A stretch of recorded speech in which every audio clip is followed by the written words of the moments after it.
Hi YouTube. So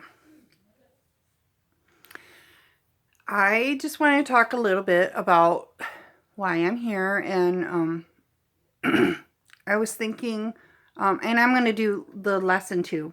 So I originally came from a smaller area called Muskegon, Michigan.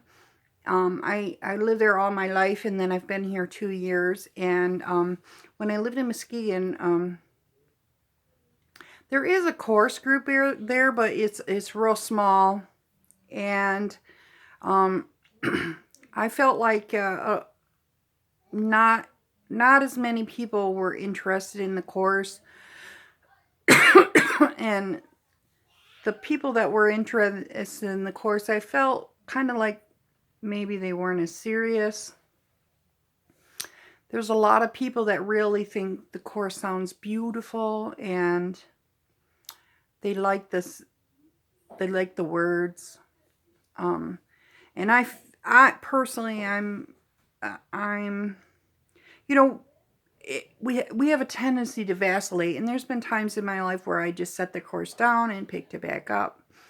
But truly, I really am along the thought system, along the lines. When I read the course, I do it as close to the way Ken Wapnick and Helen Schuckman and Bill Thetford, the way they did the course.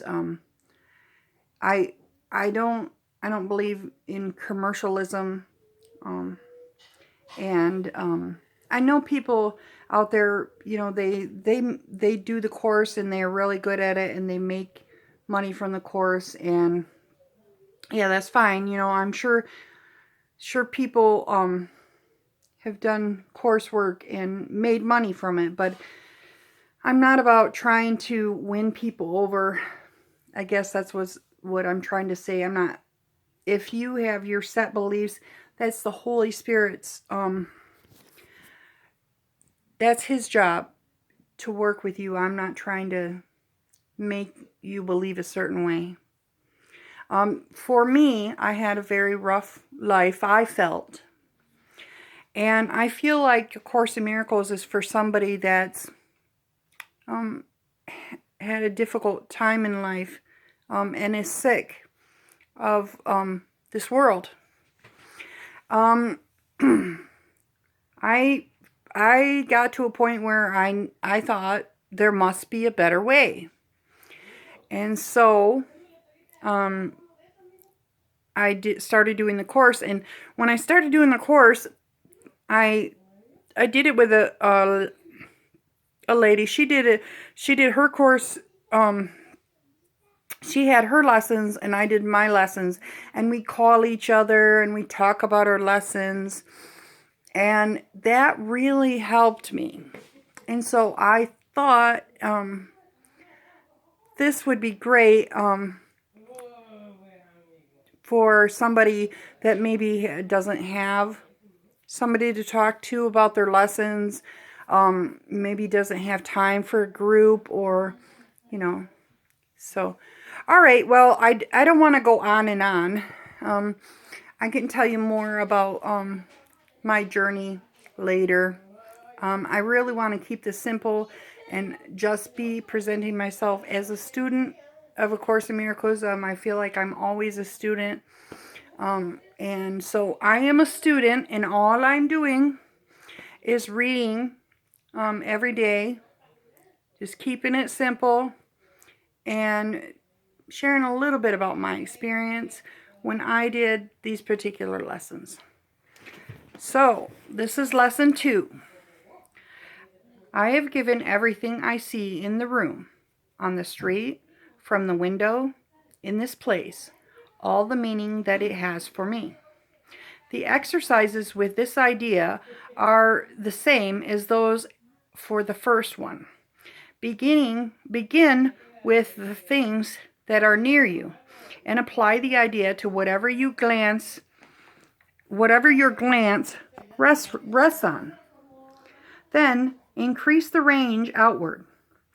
Turn your head so that you include whatever it is on either side. If possible, turn around and apply the idea to what was behind you. Remain as indiscriminate as possible in selecting subjects for the application. Do not concentrate on anything in particular, and do not attempt to include everything you see in a given area. You will induce strain. Merely glance easily and fairly quickly around, trying to avoid selection by size, brightness, color, material, or relative importance to you. Take the subjects simply as you see them. Try to apply the exercise with equal ease to a body or a button or a fly or a floor, an arm, or an apple. The sole criterion for applying the idea to anything is merely that your eyes have lighted on it. Make no attempt to include anything particular, but be sure that nothing is specifically excluded.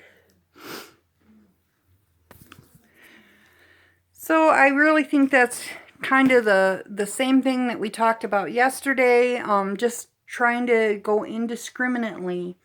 It's kind of cementing in our mind that everything that we see, and it's difficult to grasp that part, is that this is really a dream world.